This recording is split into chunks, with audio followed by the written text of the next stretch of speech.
Hey, this is John with TCGplayer.com, and today we're going to play Magic Duels.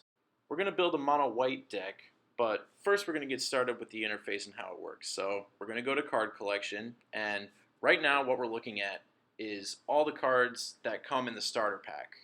So in Duels, you get 4 of each common and 3 of each uncommon.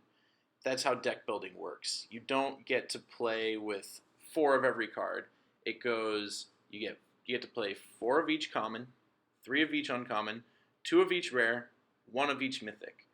And in the starter pack, the only rares that you get right off the bat are the quote-unquote dual lands. You don't get a lot of cards to start off with, so you need to dip into 2 colors most of the time to make a reasonable deck. That's why the game spots you with all the dual lands right off the bat. But we're going to stick to monocolored decks right off the bat, just to make it easier to learn the game. So what you're going to do is you're going to go into Deck Builder instead of Deck Wizard.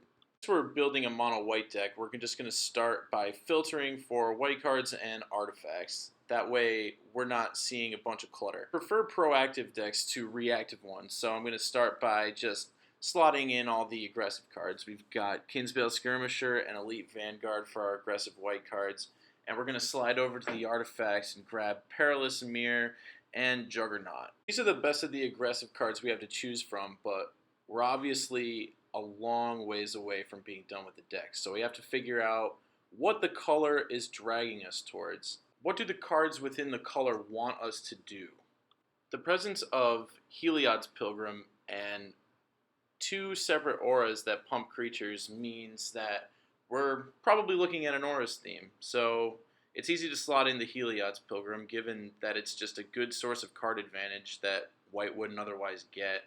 And that way we can also slot in some Nimbus Wings to help out our smaller creatures and make them relevant, even in the late game when a smaller creature would otherwise be a liability or a wasted card. This isn't to say that auras are all upside. If your opponent kills a creature with an aura on it, it's still a 2-for-1 for them, and it's still very bad for you. But Heliod's Pilgrim getting the aura for free does a good job of softening that blow. We're now just filling out our deck with more low-costed creatures. And we're doing that because we know that our auras and stuff like Angelic Edict will be able to pull us into the late game.